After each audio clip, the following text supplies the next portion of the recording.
Ես համոզված եմ, որ զինվորները իրենց արժեքները ցանկացած պետք է մտահոգվելու ոչինչ չկա։ Նամանալ երբ խոսում ենք Ադրբեջանի մասին, զենքի, զինամթերքի, զինտեխնիկա, դրանք բոլորը հեքիաթներ։ Ես այդ հեքիաթներին չեմ թերագնահատում կառավարության ուժերը, բայց համոզված եմ, որ հայկական երկու հանրապետությունների իրենց արժեքները դժվարությամբ կատարել։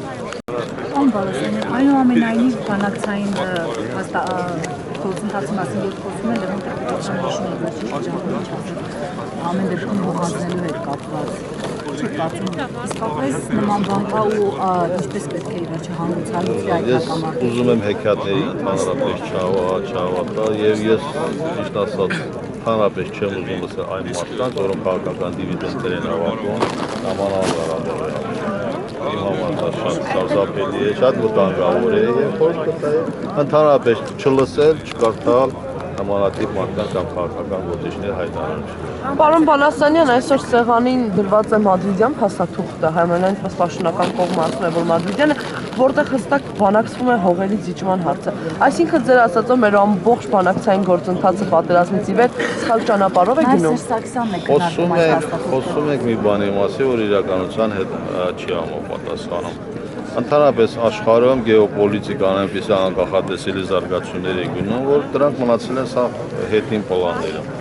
Եվ ցանկացած քաղաքական գործիչ կարող եմ ասել, որ հնարավոր է ամեն մի մարդ եւ ամեն մի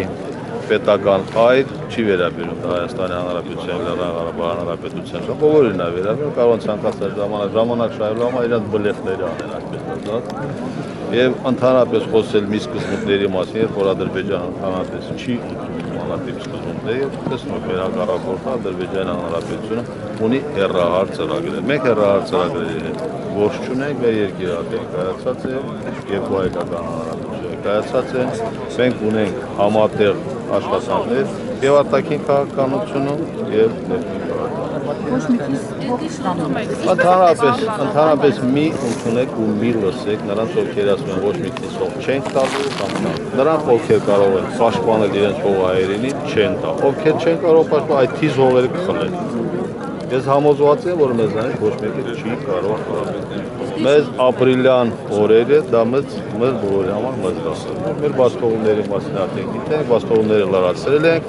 եւ ավելին ենք այլ ու վստահ եմ, որ մենք պատրաստ ենք ցանկացած ոտնձգության դեմը առնել։ Բայց մենք ապրիլյան պատերազմում փող ենք։ Մեր հարցերը արդեն դժվար։ Ղարաբաղի հարցնալուծված եւ Հայաստանի հարցնալուծված մենք ունենք բոլոր պետական կառույցները, բոլոր պետական ինստիտուտները հանգիստ ենք։ Աշխարհի ամենից հանգիստ երկիր Հայաստանը եւ Ղարաբաղը։ Մեր մի բան կարող է մեր երկրի ժողովրդին խնդրի ու առաջարկի, որ քանի որ մոտիկանամ այսպես ասած միայն ժողովրդները